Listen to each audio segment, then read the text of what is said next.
Gary Cooper named the 7 gay actors he hated the most, those who had secretly dated him. This is not just a story about fame and glamour, but also a journey full of contradictions, pain, mystery, and shocking revelations from behind the lavish curtain of golden Hollywood.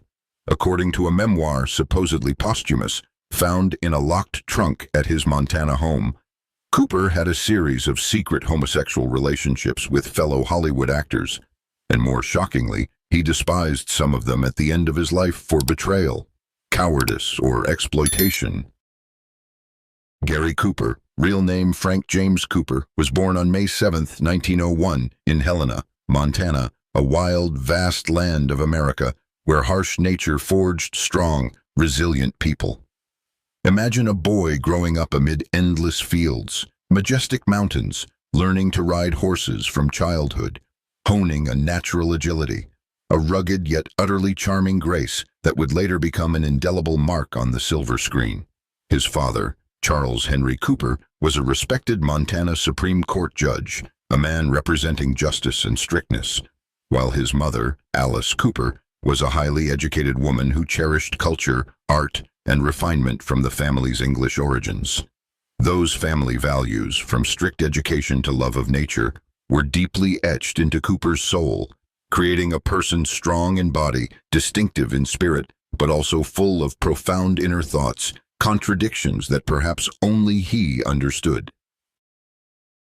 From a young age, Cooper showed a love for art, drawing and dreaming of a creative future, but life on the ranch taught him patience, the power of silence, qualities that would later become his trademark on screen. As a teenager, Cooper was sent to England to study at Dunstable Grammar School, a prestigious school with a rigorous curriculum, where he encountered European culture, learned refined manners, and broadened his worldview. This was a challenging time, far from home, away from familiar fields, but it was also when he forged independence. After World War I, he returned to Montana, where memories of the war still haunted American society, and eventually enrolled at Grinnell College in Iowa with the dream of becoming a commercial illustrator. He was passionate about art, drawing pictures of nature, rural life, hoping to make a living from his painting talent. But life is so strange, isn't it? A serious car accident caused severe leg injuries, forcing him to drop out of college and move to Los Angeles in the mid-1920s. Initially, he only hoped to find work as a commercial artist, illustrating for newspapers or advertisements, but fate led him into the booming film industry with the rise of silent films. Los Angeles at that time was a paradise of dreams, where thousands of young people flocked with hopes of becoming stars. And Cooper, with his impressive height of 6 feet 4 inches, tall build, handsome face, and sharp eyes, accidentally stepped into that world. Gary Cooper's entry into Hollywood was almost accidental, full of surprises and luck. He started from the smallest roles, as a stuntman and extra in silent films, often chosen for westerns thanks to his innate horse-riding skills he learned from childhood on the family ranch, and his natural, captivating presence on screen. Those early days must have been full of hardships, with dangerous scenes, low pay, and fierce competition. But Cooper didn't give up. The real big break came in 1926 with the silent film The Winning of Barbara Worth, a work by Samuel Goldwyn, where his brief but impressive role caught the attention of producers and critics. He played a cowboy with quiet charm, natural gestures, making the audience unable to look away.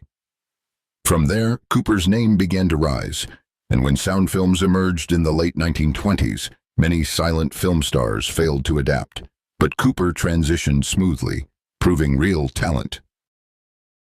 His first leading role in The Virginian in 1929, one of the earliest successful sound westerns, defined his signature style, speaking softly, humbly, full of resonant emotion, conquering hearts without dramatic gestures. Unlike many contemporaries who relied on exaggerated expressions, Cooper's strength lay in naturalism, authentic, unforced performances full of conviction, making him an icon of the ordinary man, the everyday hero in American cinema. Gary Cooper's film career spanned over 3 decades, from 1925 to 1961, with more than 85 major and minor films, many now considered timeless classics of film history. He started with silent films like The Thundering Herd in 1925, where he was a stuntman, then gradually to supporting roles in Old Ironsides in 1926, and then exploded with leading roles. In the 1930s and 1940s, he solidified his reputation as one of Hollywood's top box office stars, specializing in portraying humble, brave, morally upright heroes, characters representing American ideals. Take, for example, the film Mr. Deeds Goes to Town by legendary director Frank Capra in 1936, where he brilliantly portrayed a small-town man who inherits a huge fortune but chooses to fight big business greed with quiet dignity and simplicity. The film was not only a commercial success, but also carried a profound social message, receiving widespread praise from critics and audiences, helping Cooper affirm his status. Then came Sergeant York in 1941, based on the true story of World War I hero Alvin York, a Tennessee farmer who became a heroic soldier. Cooper researched thoroughly, met Alvin York himself to capture the spirit, and his emotional, authentic performance earned him his first Oscar for Best Actor. The film was a resounding success, especially as America was about to enter World War II, igniting patriotic spirit. Cooper continued to diversify his roles, proving he wasn't just a Western star. In The Pride of the Yankees in 1942, he embodied baseball legend Lou Gehrig, a role requiring emotional subtlety, depicting the journey from the pinnacle of fame to battling a fatal illness. He spent time learning to play baseball, studying Gehrig's life, and that performance brought audiences to tears, earning an Oscar nomination. Or in The Westerner in 1940, a dramatic Western noir, where he starred alongside Walter Brennan, showing versatility from humor to tension, proving superior talent. He also appeared in war films like For Whom the Bell Tolls in 1943, based on Ernest Hemingway's novel, starring with Ingrid Bergman, a romantic on-screen love but full of political conflicts. But the most iconic role, impossible not to mention, is High Noon in 1952, Sheriff Will Kane, a man standing alone against 4 outlaws, when the whole town abandons him out of fear. The film was shot in real time, creating extreme tension, and Cooper's restrained acting, silent glances, steady steps is a masterclass. It not only won him his second Oscar, but also served as a political metaphor for the McCarthy era, where individual courage faces oppression. High Noon became an icon, influencing countless films afterward, from westerns to modern action movies. However, behind that brilliant career glow, Cooper's health began to decline in the late 1950s. He still persevered in acting in films like Friendly Persuasion in 1956, a work about faith and peace, where he played a Quaker man opposing violence, or The Hanging Tree in 1959, a psychologically deep Western. But privately, he was battling prostate cancer, a vicious disease that eventually spread to his lungs and bones. Cooper, with his discreet nature, kept his illness secret from the public, continuing to work as long as he could, showing the resilience he often portrayed on screen. His final film role was in The Naked Edge in 1961, a psychological thriller with Deborah Kerr, released after his death, like an emotional farewell to the audience. Cooper's life wasn't just about films, but also complex emotional relationships. In his personal life, in 1933, Cooper married Veronica Balfe, an elegant, refined woman from New York's high society, also known by her stage name Sandra Shaw in her brief acting career. Born into privilege, Veronica was a devout Roman Catholic, niece of Cedric Gibbons, the legendary MGM art director who designed the famous Oscar statue. She pursued acting in the early 1930s, appearing in films like No Other Woman in 1933 and the classic King Kong in 1933 in a small supporting role. But her graceful beauty, quiet dignity contrasted completely with the flashy, dramatic Hollywood female stars of the era. It was that blend of refinement, simplicity, and solid family background that attracted Cooper, a usually reserved, taciturn man, to her. Their wedding was a major event, widely publicized, drawing attention from both the film industry and New York's elite, with articles praising it as the perfect marriage between Hollywood and high society. After the wedding, Veronica decided to retire from acting to focus on her role as wife and later mother, a decision showing sacrifice and devotion. The couple had one child together, their daughter Maria Veronica Cooper, born in 1937, and Cooper, despite his busy filming schedule, always gave deep love to his daughter. He often spoke of Maria with pride and genuine affection, sending letters from film sets, telling stories and sending gifts, striving to be a present and loving father despite the geographical distance. Maria grew up largely shielded from Hollywood's glaring lights, thanks to her mother's desire to maintain a stable, private childhood, away from scandals and fame's pressures. However, her father's fame inevitably influenced her life, from parties with stars to articles about the family. As an adult, Maria developed a deep admiration for her father's work and values, becoming a renowned painter, marrying pianist Byron Janis, and later writing the book Gary Cooper, Enduring Style, a book not only commemorating his contributions to film, but also his discreet elegance, personal integrity, and simple lifestyle. She also wrote Gary Cooper, Off Camera, A Daughter Remembers, a memoir full of personal images, revealing everyday aspects of her father, from hunting trips to love of art, helping later generations understand the real man behind the icon. Maria dedicated her life to preserving her father's legacy, organizing exhibitions, interviews, and supporting veterans, as Cooper was once an inspiration for the military in World War II and the Korean War. But the seemingly ideal marriage between Gary and Veronica began to crumble in the late 1940s, with painful cracks. Despite a carefully built public image as a devoted gentleman, an exemplary family man, Cooper had a reputation in Hollywood as a ladies' man, with many extramarital affairs over the years. From female stars like Clara Bow, Lupe Velez, Marlene Dietrich, to Ingrid Bergman and Grace Kelly, those relationships often stemmed from film sets, where acting intimacy led to real emotions. The most serious and damaging was with actress Patricia Neal, whom he met on the set of The Fountainhead in 1949, based on Ayn Rand's novel. Neal was nearly 25 years younger than Cooper, an emerging talent with intellectual beauty, and their passionate, chaotic romance lasted several years, full of secret trips, affectionate letters, and inner conflicts. This affair became an open secret in Hollywood, putting immense pressure on Cooper's marriage, leading to arguments, tears, and separation. By 1951, the emotional burden became too great. Cooper and Veronica officially separated. He moved out of the family home and into a separate residence, though they kept the marriage legal for religious and child-related reasons. Although deeply in love with Neal, Cooper refused to divorce Veronica, citing concern for Maria's health, moral education, and future, whose opinion and happiness meant the world to him. A divorce, he believed, would not only violate Catholic faith but could also cause irreparable damage to the father-daughter relationship, tormenting him day and night.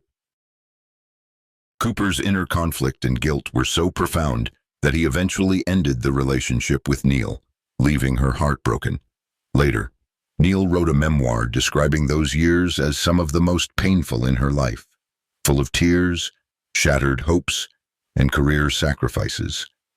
After ending the affair, Cooper began to reflect more deeply on life, values, and the importance of family, leading to a spiritual journey. In 1955, after 4 challenging years apart, he and Veronica quietly reconciled, without dramatic public displays but just a simple, sincere return. They resumed life together, back to the familiar rhythm of earlier years, with Veronica always as a solid support, During this time, Cooper, who had once kept religion at a distance, began to draw closer to his wife and daughter's Roman Catholic faith, attending prayers, reading holy books, and seeking inner peace. This spiritual awakening deepened in later years, especially as he faced serious health challenges like the vicious cancer. Veronica stayed by his side in illness, caring with unconditional devotion and love, helping him find peace in his final years. Daughter Maria was also always near, and the family bond, tested by fame, affairs, separation, and illness, ultimately proved resilient and eternal. This is a testament to the power of love and forgiveness, an emotional story that makes us reflect on life. Now we step into the most mysterious, emotional, mystical, and somewhat sensational, shocking part of today's video, the secrets behind the Hollywood curtain. According to a draft memoir, supposedly posthumous, found in a locked trunk at his Montana home, Cooper had a series of secret homosexual relationships with fellow Hollywood actors, and more shockingly, he despised some of them at the end of his life for betrayal, cowardice, or exploitation. Those private writings reveal a man tormented by secrets, betrayal, bitterness, in an era when homosexuality was stigmatized, hidden under layers of sham marriages and public images. First, Cary Grant, the pretender. Cary Grant, one of the greatest stars of the era, with his smooth British style and always camera-ready, known through films like North by Northwest or To Catch a Thief. According to the notes, their connection began at a film festival in Palm Springs in the late 1930s, where the party atmosphere led to intimate moments. He laughed at everything I said, Cooper is said to have written, and it felt real until it wasn't. The relationship was passionate, secret, but ended heartbreakingly when Grant, fiercely protecting his image, as Grant also had rumors about homosexuality with Randolph Scott, abruptly ended it after being discovered by a gossip journalist. He ran from me faster than any outlaw I ever played, Cooper lamented, and the most painful was Grant pretending it never happened, making Cooper feel deeply betrayed. Second, Rock Hudson, The Illusion. Rock Hudson, star of Giant and Pillow Talk, from a later generation, but their paths crossed frequently in the 1950s at Hollywood events. Cooper, then in his early 50s, was drawn to the young, tall Hudson, described as a Greek statue come to life. But Cooper's writings turned dark when recounting Hudson's reluctance to be anything more than a secret, as Hudson hid his homosexuality throughout his life. He charmed me all night and ignored me the next morning, as if I were a one-night stand stretched over a year. Cooper reflected. What started as affection ended in bitter alienation, with Cooper viewing Hudson's need for a double life not just as a necessity of the discriminatory era, but as real cowardice, leading to hatred. Third, James Dean, The Flame, perhaps the most shocking, tragic name, James Dean, icon of rebel without a cause. A brief, wild romance before Dean's death in 1955. Short, wild, full of fire, with Dean's rebellious spirit captivating but also angering Cooper. He lived like the world owed him, and I gave more than I should.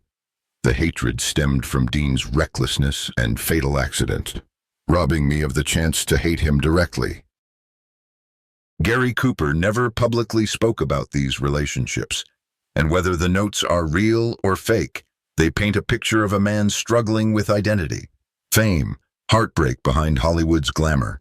They highlight the profound loneliness, personal sacrifices of stars living secrets.